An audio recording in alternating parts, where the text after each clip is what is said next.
नमस्कार, good morning all of you. Myself Divyani Chauhan.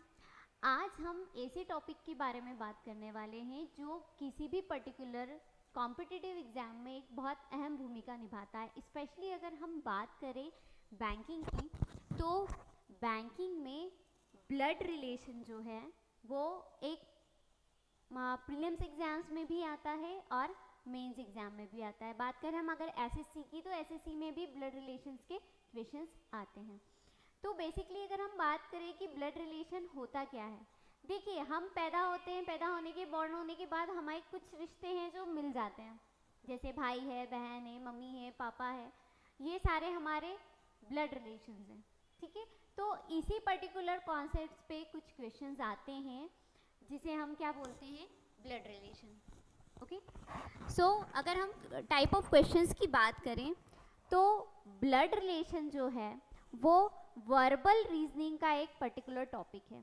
अब बात आती है वर्बल रीजनिंग की कि वर्बल रीजनिंग क्या होता है। एक सेकेंड, हाँ।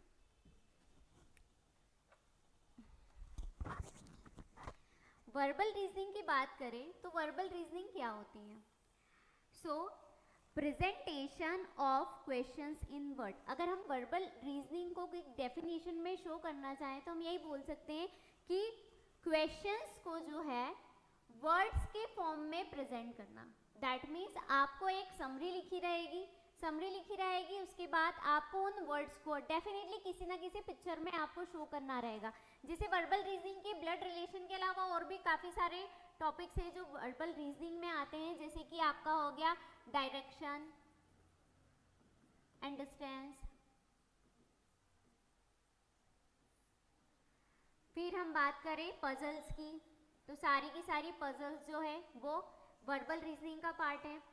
अगर हम बात करें सीटिंग अरेंजमेंट की, तो seating arrangement is also a part of verbal reasoning. So verbal reasoning में क्या होगा, आपको डेफिनेटली ग्रुप ऑफ वर्ड्स मिलेंगे। उन ग्रुप ऑफ वर्ड्स की डेफिनेटली आपको कोई ना कोई एक पिक्चर से उसे हमें पहले शो करना होगा। ठीक है, सो हम यहाँ पर बेसिकली बात कर रहे हैं ब्लड रिलेशन की। तो ब्लड रिलेशन होता क्या है? देखिए, ब्लड रिलेशन की अगर हम बात करें तो टाइप ऑफ ब्लड रिलेशन, दो तरीके ही टाइप होते हैं ब्लड रिलेशन के। एक तो हम कह सकते हैं कि ब्लड रिलेशन है, और एक जो है ब्लड रिलेशन के अलावा जो रिलेशंस होते हैं। तो देखिए, एक ब्लड रिलेशन की अगर हम बात करें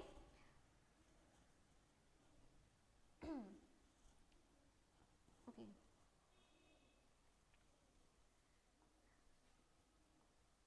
ये तो बात हो गई types of question in blood relation. लेकिन हम बात करें कि ब्लड रिलेशन कितने तरीके के होते हैं, तो ब्लड रिलेशन जनरली दो तरीके के होते हैं। एक तो बात आ जाती है आपकी जो रिश्ते हमारे बॉन्ड से हमें मिलते हैं, दैट इज उन्हें हम कहते हैं हमारे blood relation. For example father, mother, sister, brother. ठीक है, और इसके अलावा होते हैं इन लॉज। अब इन लॉज जब आपकी शादी हो जाएगी और उसके बाद आपके सास, आपके ससुर, देवर, जेठ, that is brother in law, sister in law, ये सारे जो होते हैं ये होते हैं आपके इन लॉज। ठीक है, अब हम बात कर रहे हैं कि हमारे बैंकिंग में क्वेश्चंस जो हैं जनरली कितने टाइप्स के आते हैं। तो जनरली बैंकिंग एग्जाम में जो ब्लड रिलेशन के क्वेश्चंस आते हैं वो आते हैं पजल फॉर्म में, जो हम यहाँ पर डिस्कस करेंगे। पजल फॉर्म में, कोडिंग के फॉर्म में और इंडिकेटिंग फॉर्म में। पजल फॉर्म दैट मीन्स वही आपको एक समरी दे दी जाएगी और उसको आपको इंडिकेट करना पड़ेगा किसी पिक्चर में, और आपको आंसर निकालना रहेंगे।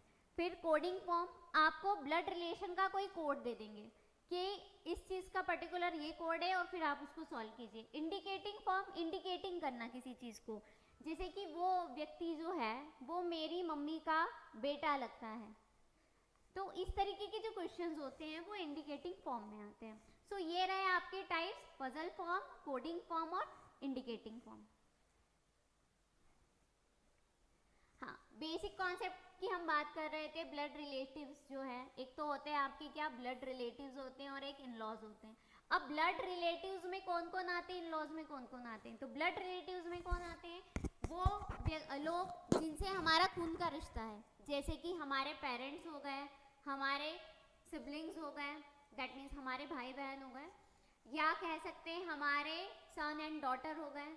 ये सारे जो हैं ये हमारे ब्लड रिलेटिव्स हैं। हमारे मौसी, हमारे मामा, दैट मीन्स आपके अंकल, आपकी आंट, ये सारे जो है आपके ब्लड रिलेटिव्स हैं।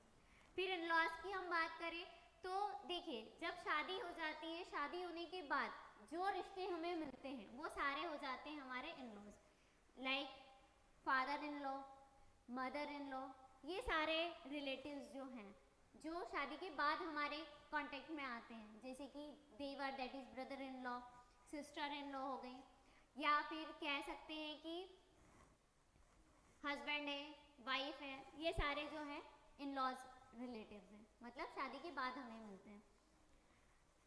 ओके, इस टॉपिक को हम आगे बढ़ाते हैं। तो हमें कुछ नोटेशंस का जो है ब्लड रिलेशन में ध्यान रखना रहेगा।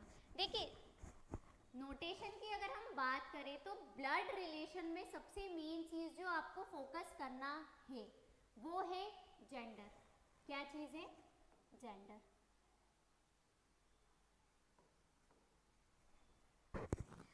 अब देखिए, जेंडर जो मेन जेंडर होते हैं वो दो ही तरीके के होते हैं, एक होते हैं आपके मेल और एक होती है आपकी फीमेल्स। ठीक है, मतलब कि जेंडर को हमें अच्छे से डिफाइन करना पड़ेगा, बिकॉज मामा है या मामी है वो जेंडर से क्लियर होगा, भैया मामी है दैट मीन्स वो फीमेल है, मामा है दैट मीन्स वो मेल है, अंकल है दैट मीन्स पता चल रहा है कि वो मेल है। तो हमें जेंडर को बहुत अच्छे से क्लियर करना पड़ेगा ताकि हम आंसर बहुत एक्यूरेटली दे पाए।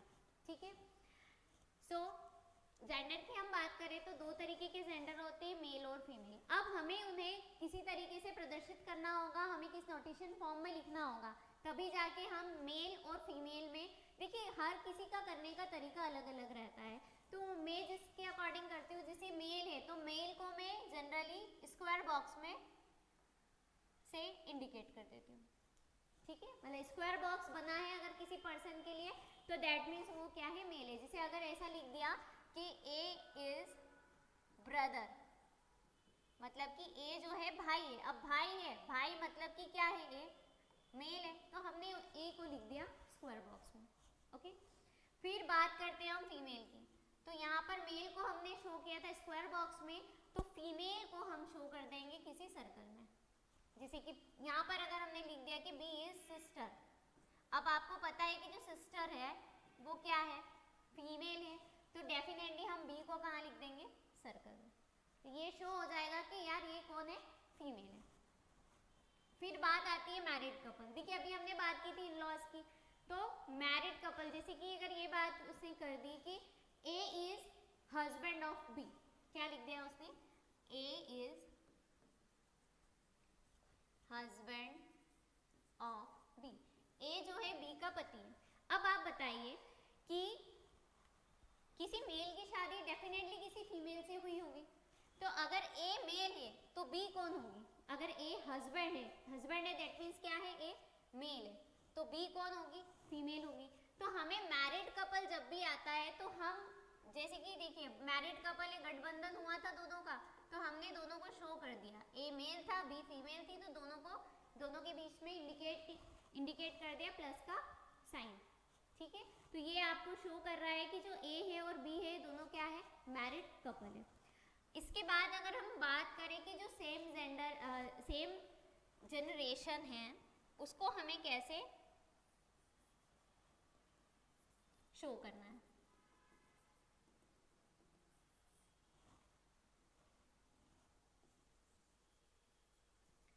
सेम जनरेशन को हमें कैसे शो करना है? देखिए सेम जनरेशन की अगर हम बात करें तो सेम जनरेशन क्या होती है? देखिए सेम जनरेशन जैसे कि मैं हूँ, मेरा भाई है, मेरी बहन है, मेरा हस्बैंड है, हस्बैंड का भाई है, ये सारे एक ही जनरेशन में हैं, क्योंकि हम ना किसी ऊपर वाली जनरेशन की बात कर रहे हैं ना किसी नीचे वाली जनरेशन की बात कर रहे हैं। तो सेम जनरेशन को आपको हॉरिजॉन्टल लाइन में शो करना होगा हमेशा। अब कैसे? अगर उसने लिख दिया कि ए इज ब्रदर ऑफ बी, तो ए जो है बी का ब्रदर है, B is sister of C, तो B जो है C की सिस्टर है, A जो है ब्रदर है, B जो है सिस्टर है। ये एरो हमेशा इंडिकेट करता है कि हम किसकी बात कर रहे हैं। तो ये जो है एक ही जनरेशन में हमने हॉरिजॉन्टल लाइन से उसको शो कर दिया। अगर ऐसा कह सकते हैं कि C का कोई भाई है, तो C का जो भाई होगा वो भी इसी जनरेशन में आएगा। अगर हम बात करें कि B का रिलेशन C से, या मान लीजिए कि C की शादी D से हुई है, ये फीमेल हो गई, ये मेल हो गया, तो ये जो D है ये भी इसी जनरेशन में आएगा। अगर हम बात करें B के लिए D क्या लगेगा, तो सिस्टर का husband, that means brother in law, तो ये ब्रदर इन लॉ हो गया। मतलब कि sister in law, brother in law, वो भी सारे सेम जनरेशन। तो सेम जनरेशन को आपको हॉरिजॉन्टल लाइन में रिप्रेजेंट करना है। फिर बात आ जाती है आपकी जनरेशन गैप की। देखिए जनरेशन गैप होता है ना, हमारे विचार हमारे पेरेंट्स से नहीं मिलते, दादाजी दादी से नहीं मिलते, तो वो बात करते हैं क्या जनरेशन गैप है। Generation gap in the sense, या तो व्यक्ति आपसे एक पीढ़ी आगे होगा, या दो पीढ़ी आगे होगा, या एक पीढ़ी पीछे होगा, या दो पीढ़ी पीछे होगा। तो जनरेशन गैप को कैसे आपको शो करना है, तो जनरेशन गैप को आपको हमेशा वर्टिकल लाइन में रिप्रेजेंट करना है। कौन सी लाइन में रिप्रेजेंट करना है, हमेशा वर्टिकल लाइन में। अब वर्टिकल लाइन में कैसे, जैसे अगर उसने ऐसे बोल दिया कि A is father of B, मतलब जो A है वो फादर है, दैट मीन्स मेल है, और किसका फादर है, B का, तो ये वर्टिकल लाइन में शो कर दिया। बिकॉज फादर और उसका B सन भी हो सकता है, डॉटर भी हो सकती है, तो हम उसको रिप्रेजेंट कैसे करें, ठीक है। तो जो भी वो रिलेशन देगा हम रिप्रेजेंट कर देंगे, लेकिन दोनों एक ही जनरेशन में तो नहीं हो सकते। सो हम जब भी बात आएगी जनरेशन गैप की, सो हम उसको हमेशा वर्टिकल लाइन में रिप्रेजेंट करेंगे। ओके, आगे बढ़ते हैं। देखिए जो रिलेशंस होते हैं उन्हें हमें फैमिली ट्री के थ्रू समझने में ज़्यादा आसानी हो जाती है, क्योंकि जब भी आपको क्वेश्चन आएगा तो आपको फैमिली ट्री के थ्रू ही उसको सॉल्व करना रहेगा। तो हम बात कर रहे हैं यहाँ पे रिलेशंस की। तो देखो रिलेशंस को मैं यहाँ पर फैमिली ट्री के अकॉर्डिंग बता रही हूँ आपको कि रिलेशन, हम बात कर रहे हैं जनरेशंस की, ठीक है। अभी हमारी जो जनरेशन है उससे हम एक जनरेशन पहले भी जा सकते हैं, एक जनरेशन बाद में भी जा सकते हैं। तो सबसे पहले हम अगर बात करें तो वैसे तो आप लोग रिश्ते अच्छे से जानते होंगे, बट फिर भी ग्रैंड पेरेंट्स की बात करें तो ग्रैंड पेरेंट्स कौन होते हैं आपके, ग्रैंड पेरेंट्स होते हैं हमारे जो पेरेंट्स होते हैं उनके भी parents, that is grand parents. Okay, तो ग्रैंड पेरेंट्स में आपके आ जाते हैं दादाजी, दादी जी, नाना जी और आपकी नानी जी। मतलब दादा दादी नाना नानी जो है ये आ जाते हैं आपके ग्रैंड पेरेंट्स में। तो दादाजी है तो ग्रैंडफादर, नाना जी है ही इज ऑल्सो ग्रैंडफादर। दोनों में डिफरेंस क्या है, देखिए एक फादर के फादर है तो पैटर्नल ग्रैंडफादर, मदर के फादर है मैटरनल ग्रैंडफादर। और अगर ऑप्शन में आपको सिर्फ ग्रैंडफादर दिया है, मैटरनल पैटर्नल की बात ही नहीं हुई है, तो वहाँ ग्रैंडफादर ही आपको पिक करना है, ठीक है। ऐसे ही बात करें हम दादी जी, नानी जी, दादी नानी की, तो नानी पैटर्नल ग्रैंडमदर है और नानी मैटरनल ग्रैंडमदर है, ठीक है। और ग्रैंडमदर दैट इज दादी नानी, दोनों के लिए ग्रैंडमदर वो यूज करेंगे। फिर हम बात करते हैं ग्रैंड पेरेंट्स से जस्ट बाद में जो जनरेशन आती है, दैट मीन्स वो आ जाते हैं हमारे पेरेंट्स। पेरेंट्स यानी मदर और फादर। अब मदर फादर के अलावा जो आपके इन लॉज होते हैं, दैट मीन्स आपके फादर इन लॉ और आपकी मदर इन लॉ, तो ये दोनों भी आपके किस में आते हैं, आपके पेरेंट्स वाली जनरेशन में ही आते हैं। फिर आ जाते हैं आपके ब्रदर सिस्टर ऑफ पेरेंट्स, आपके मम्मी के भाई, आपके पापा के भाई, दैट मीन्स आपके मदर के ब्रदर सिस्टर, आपके फादर के ब्रदर सिस्टर, ये सारे भी इसी जनरेशन में आते हैं। फिर हम आते हैं हमारी वाली जनरेशन की बात करते हैं, तो जो सेल्फ पर्सन होता है वो, उसके साथ कौन कौन हो सकता है, उसके सिबलिंग्स मतलब कि ब्रदर और सिस्टर। फिर आता है स्पाउस, स्पाउस मतलब जीवन साथी, दैट मीन्स आइदर आपका हस्बैंड और वाइफ, ठीक है। फिर आते हैं brother and sister of spouse, जीवन साथी का भाई बहन, दैट मीन्स देवर जेठ ननद व्हाटएवर, ठीक है। ये सारे जो है आपके आपके हस्बैंड और वाइफ के जो ब्रदर सिस्टर है वो भी आप ही की जनरेशन में आएंगे। फिर आ जाते हैं आपके कजिन्स, दैट मीन्स कजिन्स क्या होते हैं, आपके पेरेंट्स के ब्रदर सिस्टर के जो भी बच्चे होते हैं उनको हम क्या बोलते हैं, कजिन्स। ऐसा नहीं होता है कि मेल कजिन है फीमेल कजिन है, वो अलग चीज हो जाती है। लेकिन आप ऐसे बात करते हो ना कजिन सिस्टर है, तो सिस्टर नहीं भैया, वो कजिन ही है, ठीक है। फिर उससे बाद वाली जनरेशन में आते हैं तो यहाँ पर आ जाते हैं आपके चिल्ड्रंस, दैट मीन्स आपके सन और डॉटर। इसके बाद अगर हम बात करें तो आपकी भाई का कोई बेटा है तो दैट इज योर नेफ्यू, आपकी बहन का कोई बेटी है या भाई की कोई बेटी है तो नीस, ठीक है। इसके अलावा आपके बच्चों के जो भी स्पाउस होंगे या कह सकते हैं उनके जो वाइफ या हस्बैंड होंगे वो भी सारे इसी जनरेशन में आएंगे, ओके। सो रिलेशंस को फैमिली ट्री के थ्रू समझना ज़्यादा इजी हो जाता है, ठीक है। हम आज के सेशन में एक हम जनरल क्वेश्चन, क्योंकि हाँ आज हम बेसिक कॉन्सेप्ट की बात कर रहे थे तो आज हम थोड़ा एक सिंपल क्वेश्चन हम डिस्कस करते हैं। बाकी के जो क्वेश्चंस हैं हम क्वेश्चन प्रैक्टिस नेक्स्ट सेशन में करेंगे। जैसे मैंने यहाँ पर एक क्वेश्चन लिया है, उसने कहा है कि A is brother of B, A जो है B का भाई है, B is sister of C, C is daughter of D। और क्वेश्चन उसने पूछ लिया है how is A related to D, और यहाँ पर आपको 5 ऑप्शंस दे दिए। जनरली इसी तरह के क्वेश्चंस आपके एग्जाम्स में आते हैं। तो सबसे पहली चीज जो आपको करना है वो ये करना है कि पर्टिकुलर इंफॉर्मेशन जो भी समरी है उसको पढ़ के सबसे पहले पिक्चर ड्रॉ करना है, ओके। सो यहाँ पर उसने लिखा है A is brother of B। अब देखिए A ब्रदर है तो B ब्रदर सिस्टर कुछ भी हो सकता है, तो आप मुझे बताइए कि एक ही जनरेशन में होंगे कि अलग अलग जनरेशन में होंगे। डेफिनेटली ब्रदर सिस्टर एक ही जनरेशन में होते हैं। तो हमने बात की थी कि कोई भी मेल कैंडिडेट होगा तो उसे हमें स्क्वायर से इंडिकेट करना है, और फीमेल है तो उसको सर्कल से इंडिकेट करना है। तो सबसे पहले हम बात करें इज ब्रदर ऑफ बी, तो ए जो है वो ब्रदर है, दैट मीन्स मेल है। और किसका ब्रदर है, बी का। तो एरो से हमने शो कर दिया कि ए जो है बी का क्या है, भाई है, ओके। अब आगे हम बात करते हैं, आ गया B is sister of C, B जो है सी की क्या है, सिस्टर है। तो बी जो है सिस्टर है, दैट मीन्स फीमेल है। और किसकी सिस्टर है वो, सी की, तो हमने सी लिख दिया। अभी बात सेम जनरेशन की हो रही है तो हम हॉरिजॉन्टल लाइन को ही रिप्रेजेंट कर रहे हैं। फिर उसने लिखा है सी इज डॉटर ऑफ डी, सी जो है डॉटर है, ठीक है। क्या है सी, डॉटर मतलब फीमेल है। और किसकी डॉटर है, डी की। तो आप देखिए डॉटर सी है, मतलब जो भी जिसकी भी डॉटर है वो व्यक्ति कहाँ आएगा, ऊपर आएगा। और क्वेश्चन हमारा यहीं पे खत्म हो गया। अब देखिए यहाँ पर हमारा ए, बी और सी का जेंडर तो क्लियर है, बट डी का जेंडर जो है वो क्लियर नहीं है, जब तक कि डी के बारे में कुछ बात नहीं हो रही है। अब हमें क्वेश्चन क्या दिया था, how is a related to D, A जो है डी से कैसे रिलेट करता है। तो देखिए हमें ए को देखना है डी के रिस्पेक्ट में, तो डी से हम ए पे आएंगे। तो ए तो देखो आपको पता है मेल है, ठीक है। अब डी की डॉटर थी सी, सी की सिस्टर जो थी वो कौन थी, बी, बी का ब्रदर था ए। तो आप बताइए आपकी बेटी का भाई आपका क्या लगता है, डेफिनेटली आपका बेटा।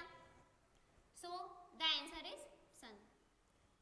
तो हम यहाँ सन वाले ऑप्शन पे क्लिक कर देंगे, ठीक है। मतलब कि हमें ए का रिलेशन बताना था डी के रिस्पेक्ट में, तो हमने डी से ए पर आए, तो ए आपका मेल था, ठीक है। अब ये डॉटर है तो ये भी डॉटर है, और ये क्या हो गया आपका सन। सो आंसर इज सन। अगर वो आपसे इसी क्वेश्चन में पूछता कि how many male member in the family और ऑप्शंस दे देता, तो आपका आंसर क्या होना चाहिए था। देखिए हमें ए का जेंडर तो क्लियर है कि ए मेल है, लेकिन डी का जेंडर हमारे पास अभी क्लियर नहीं है कि डी मेल है या फीमेल है। तो जब भी ऐसी बात आए कि जब किसी का जेंडर क्लियर ना हो और वो आपसे पूछ ले कि मेल है, कितने मेल मेंबर्स है फैमिली में या कितने फीमेल मेंबर्स है फैमिली में, सो द आंसर ही आपका आएगा कांट बी डिटरमाइंड या फिर data inadequate, okay. Thank you so much. I hope आपको आज का सेशन पसंद आया हो। Thank you.